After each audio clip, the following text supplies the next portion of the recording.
Today on Locked On Rockies, plain and simple, no excuses in this series. Two bad teams meet. A bad team's got to win this series. Prove that you aren't the worst team in Major League Baseball in this series tonight.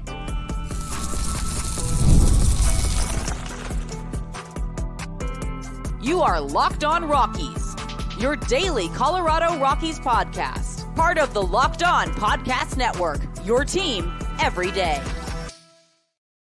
Rock On Rockies fans, welcome into the Locked On Rockies podcast for today, the 30th day of April in the year 2024. I'm your host of the Locked On Rockies podcast, Paul Holden, bringing you your daily Colorado Rockies talk right here on the Locked On Podcast Network, where you can find your team every day. And if your team is the Colorado Rockies, you're in the right spot, because that's what we do around here each and every day is talk Rockies. But I was about to say basketball, Rockies baseball. Still got that beautiful Nuggets win on the mind from last night.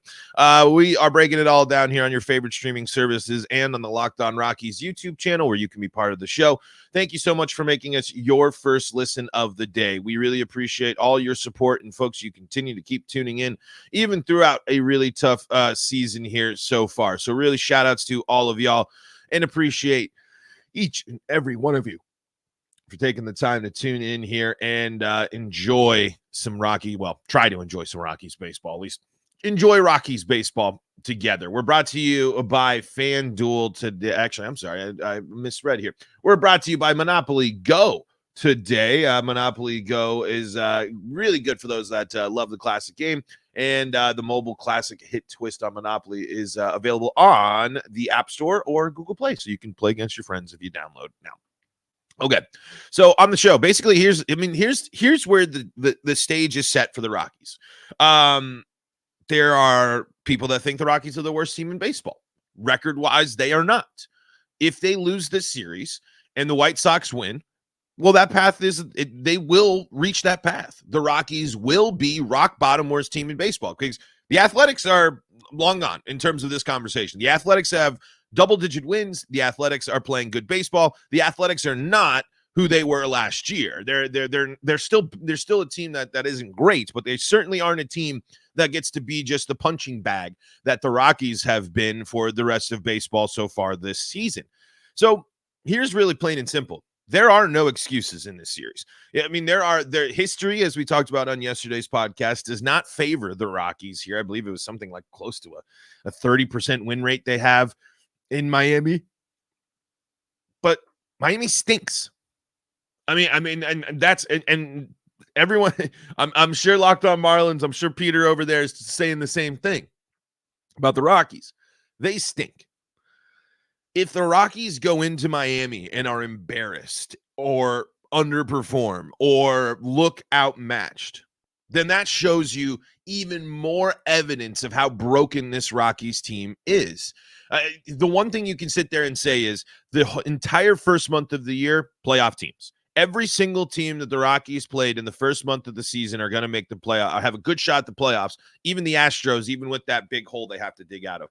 That one's going to be really, really interesting to see for them, actually. I am really curious how this bad first month will impact the Astros down the line. But if you look at the schedule, if you look at the pitching, if you look at everybody, easily there's an argument for every single team they played to be making the playoffs there, even with the Astros in that weirdness.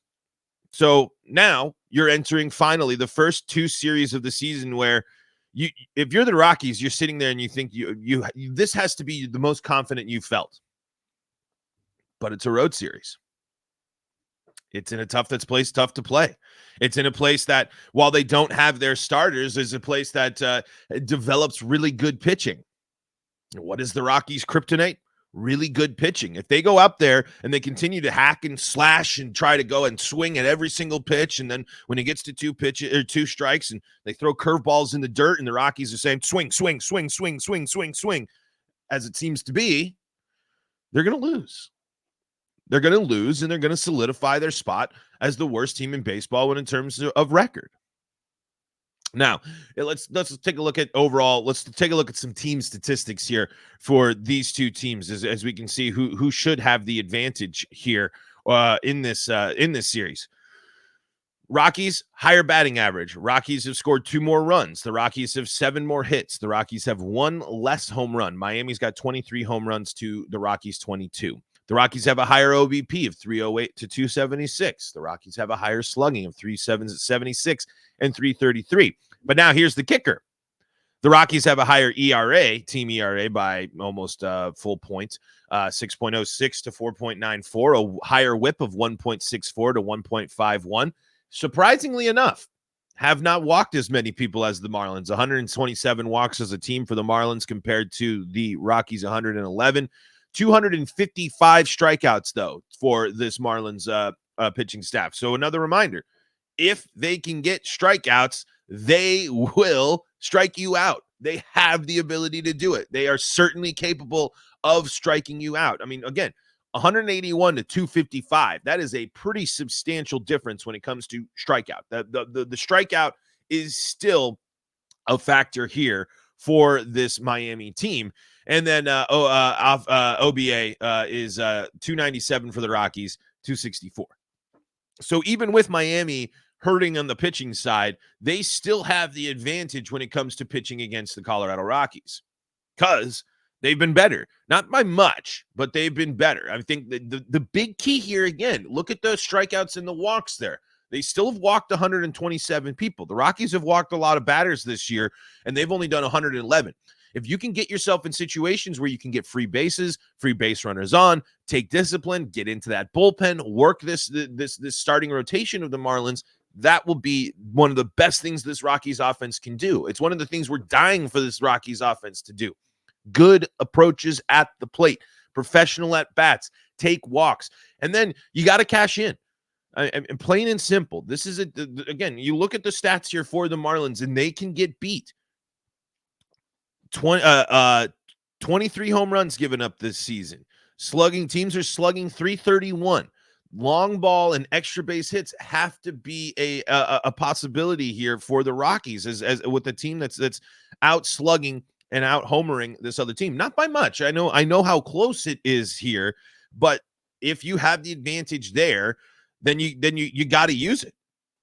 Because plain and simple here, you lose here. You again, not only continue to be in the bottom of the NL West.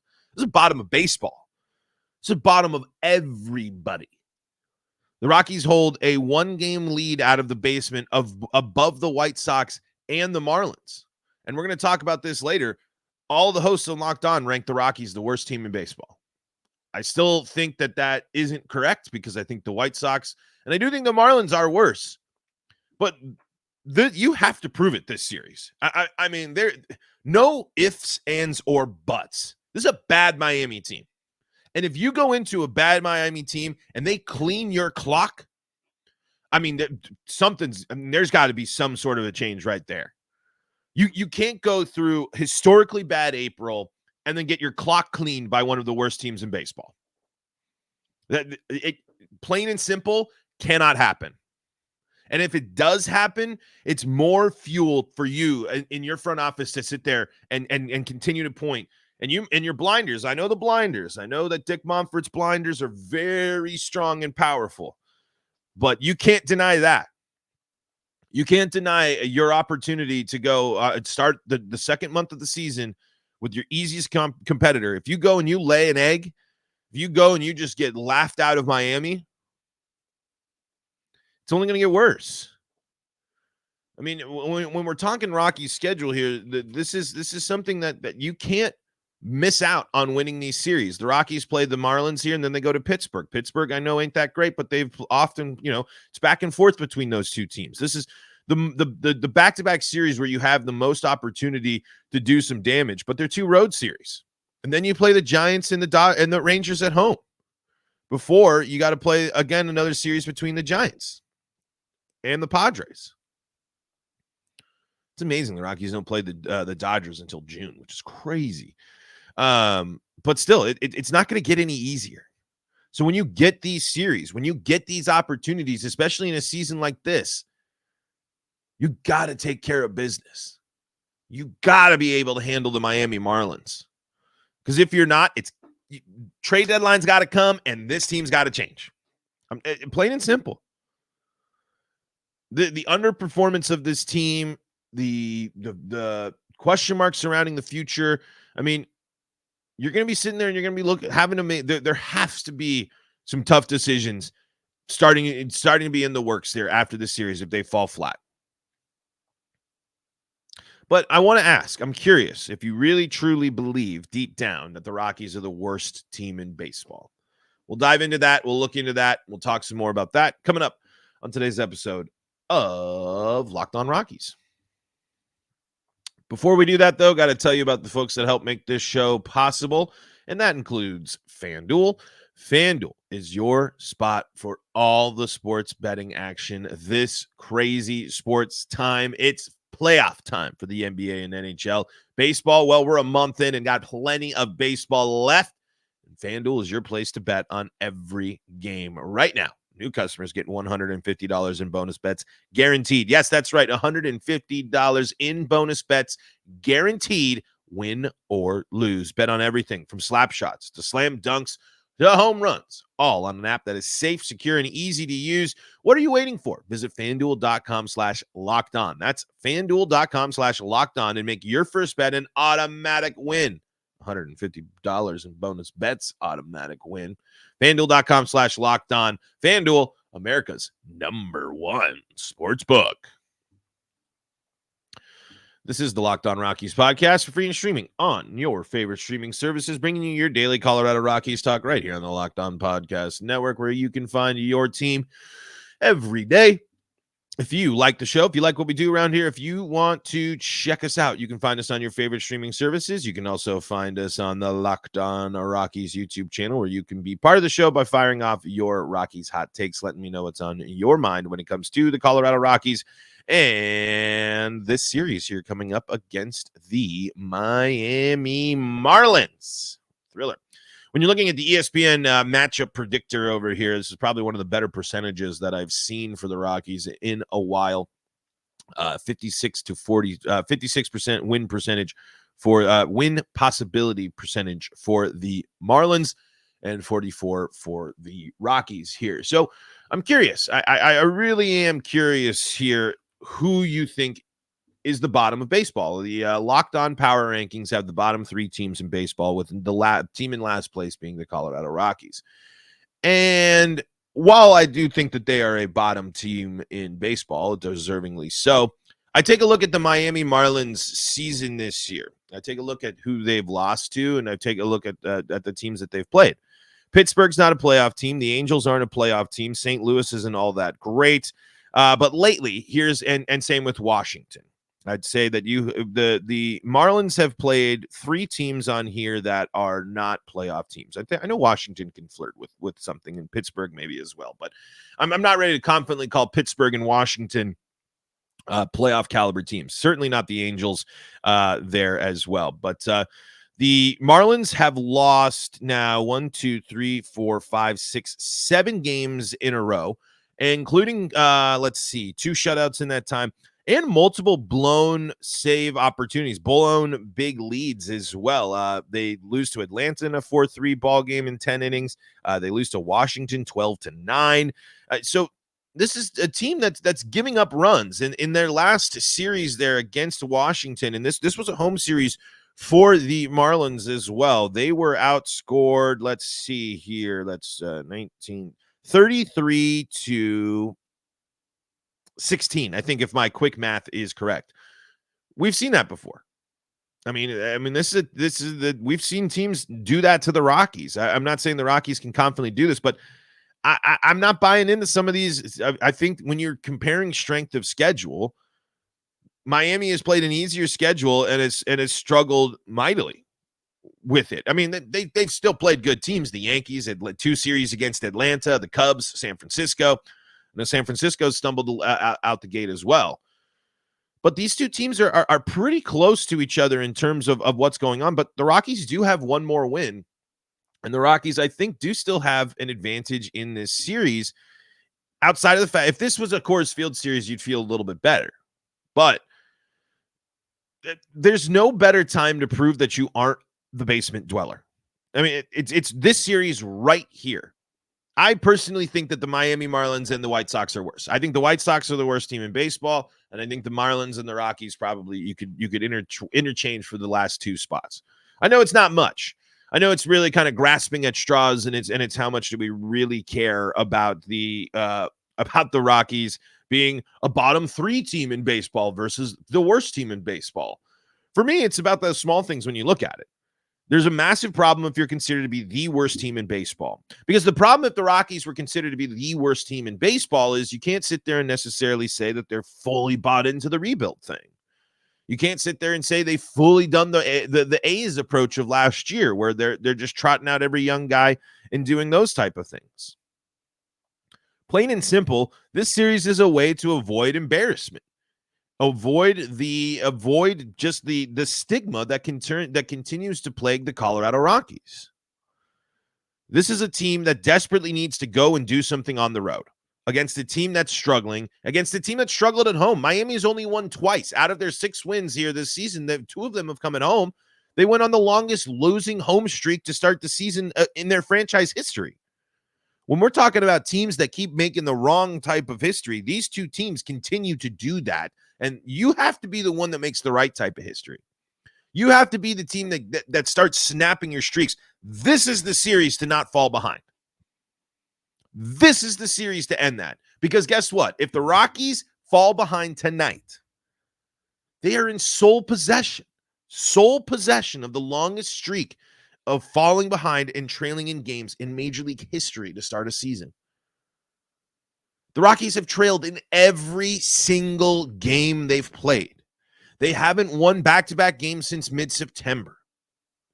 You have to stop that stretch. Just like we've preached over and over and over again, you'll know the Rockies are in a better spot when the bad stretches aren't happening. And right now, they can't get out of their own way. The biggest positive upside for this Rockies was with the split with the Padres. It's the first time the Rockies have won, had a time where they won a game, lost a game, won a game. Instead of won a game, lost, won. Won a game, lost, won. Miami's going through that right now. Miami's on a tough skid. And they're going to be looking to turn their ship around too. But you have to be able to go in. If you're fully confident as a team and fully confident in these guys and just saying that they've underperformed or whatever you're going to say, you got to go into Miami and handle business. It's a bad team. It's a battle of bad teams. And if you want to prove that you're better than what we think, better than the analysis, better than the first month, if you really are tired of losing, you have to go in and handle business against these Marlins. There's simply no excuses. There's a bad Marlins team here. And if we go up and we see the Rockies hacking out of their shoes, dumb base running mistakes, not playing the clean defense that they can, lollygagging, lollipopping, and sitting there with continue to be down in the dumps, low energy, they're going to lose. You don't go into other teams' ballparks and win ball games like that. Plain and simple. And this team needs this series. This team needs to win this series. They need to win this series because they need the energy bump. This team needs to win this series because they need to stop the history. They need to stop the continued stretches and prolong history setting of worst in baseball, franchise record for worst this, franchise record for losses, franchise record for this, MLB record for this. Instead of it being the good news. And it falls so, this is it. Plain and simple, the roster has to go out and perform. We can talk about the analysis. We can talk about this. We can talk about that. We can talk about all these little small things and blah, blah, blah. Plain and simple, go out and perform. Do what we know you can do. Play up to the potential. Nolan Jones, if you're playing, better approaches. Elias Diaz, take a couple of pitches and stop swinging out of your shoes the entire time. Go up to the dish ready and prepared. I think that's one of the most frustrating things about watching the Rockies offense at this point is it doesn't feel like they're prepared. It doesn't feel like they have the same insider knowledge. It doesn't seem like they have the same level of confidence going up to the dish as the opposition does. When you watch other teams play the Rockies, you'd think that they've been batting off of some of these pitchers for years with how comfortable they are batting against them. Mixed in with the fact that you can't just continue to let the umpires dictate your performance, dictate your game. Enough with the close calls, enough with continuing to put yourself in situations where the umpires can take runs from you. Hit the ball, put it in play, touch bases, but run the bases correctly, do the fundamentals correctly, or else this is going to be a long series against arguably a bottom team in baseball, a team many people believe are already throwing in the towel, giving up, and going for, just it's over. It's going to be a tough sell to bring confidence into this team if they just go into Miami and get whacked. You can't afford to go in and do it. The other teams, you can sit there and you can talk about quality of talent. This is a bad team. Bad teams lose to bad teams. Good teams beat bad teams. I know how basic that sounds, but that's the situation. That's where we're at. The Rockies' start has been so bad, we can't sit here and feel confident in them beating arguably the worst team in baseball this year. And even ESPN and the predictions don't favor the Rockies. That's amazing. That's how bad the Rockies have been, and that's how bad the Rockies have been on the road. You have one more win. You have better stats in certain areas, in a lot of areas. But the Rockies have underperformed, trailed, and have made so many wrong headlines that they are the king losers right here. They are the bottom-ranked team in baseball, according to Locked On. So what do you do about it? I mean, there is nothing more I, the lowly podcast host, can say about it. This team is in put up or shut up mode every single game. Show us something. Show us that you can handle this bad team. Show us that you can make the adjustments needed to get yourselves back on track in this season. I'm talking this season, right now, right here. I want to see in-game adjustments now. I want to see this team get better now. I want to see this team win now. I want to see this team win with this roster. Deal with the challenges, deal with the hurdles, overcome them. Because it's going to be, if it starts off with a stinker, if this game comes up and the Rockies are down 3 in the third, it's just par for the course. It's just shrug and hope for the best. Because this is rare in 2024. When you going into a series saying the Rockies should win this one. Personally, I think the Rockies should win this series, even with it being in Miami. But they got to show up. And they got to hit the ball. And we'll see, because this Marlins team can still strike people out. All right, let's preview the pitchers. Let's see what else is going on here in terms of these two ball clubs as we're getting ready for the first game of the series tonight. Should be a beautiful day there in Miami, though. Looks like around 80 degrees. Whew! Can't beat that. It's going to be a beautiful day. Attendance. Real curious to see what attendance will be like in Miami this weekend as well. And I think that is something. For all the boycott folks out there, for all the folks that want, that want to see those low numbers, just think about the double-edged sword. Think about Miami. Think about what that means. I don't like seeing empty ballparks. And I understand the Monfort boycott and all that stuff and what you want to do. I ain't telling you to go. I ain't telling you not to go either. But if you really think that low attendance is going to be the thing that will flip the switch, look at how Miami's had to navigate and deal with low attendance for years, even being a playoff team in the past. Just something to think about. We'll dive into it probably throughout this series, I think, a little bit more, talk some more attendance stuff, because I really think that's a fascinating conversation, actually, because fans deserve to be pissed and deserve to not have to, and it's there well within their right to not give their money or their support to a team that has underperformed and been very frustrating. But it comes with bigger consequences. And sometimes when you look at a team like Miami, that's something you got to consider as well. Quick break. We're going to wrap it up with the pitcher preview here on today's episode of Locked On Rockies. Before we do that, though, got to tell you about some of the folks that help make this show possible, and that includes DoorDash. Folks, don't miss out on Mother's Day, okay? You got to take care of Mom on Mother's Day. You want to make Mom smile. You want to take care of Mom because Mom's the best. Moms take care of us. Moms are a gift. So give her the best this Mother's Day.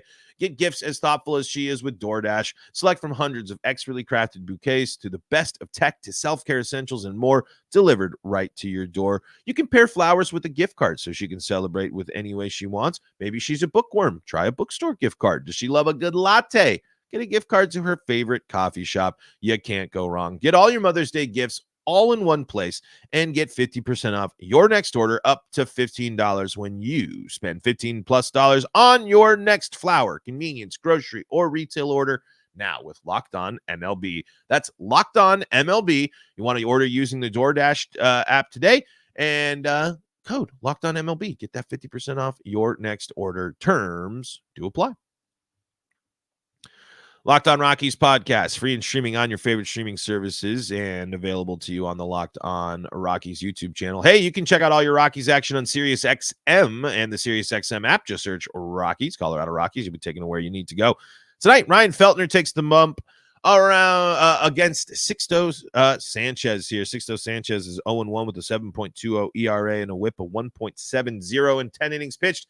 He's given up 13 hits, struck out 6, walked 4, and given up the 1 home run. Ryan Feltner, on the other hand, 1-2 and 5.68 ERA, 1.74 whip there in 25 innings pitched. He's given up 34 hits to 30 strikeouts, 10 walks, and 4 home runs. Really been liking Feltner so far this year. I think he's someone, if you're looking for some nice bright spots, I know the ERA and the whip aren't ideal for Feltner there, but 30 strikeouts to 20 walks, the 4 home runs. I mean, when you're looking at in terms of other starters, that's pretty good, especially when you're looking at the position he is in the rotation. I would love to see him come out and be strong. He's someone that's had a couple of strong starts for the Rockies there. He's got 2 wins under his belt for when he pitches the Rockies, that big game in Toronto and the one of the games against the Padres. He won his last time out.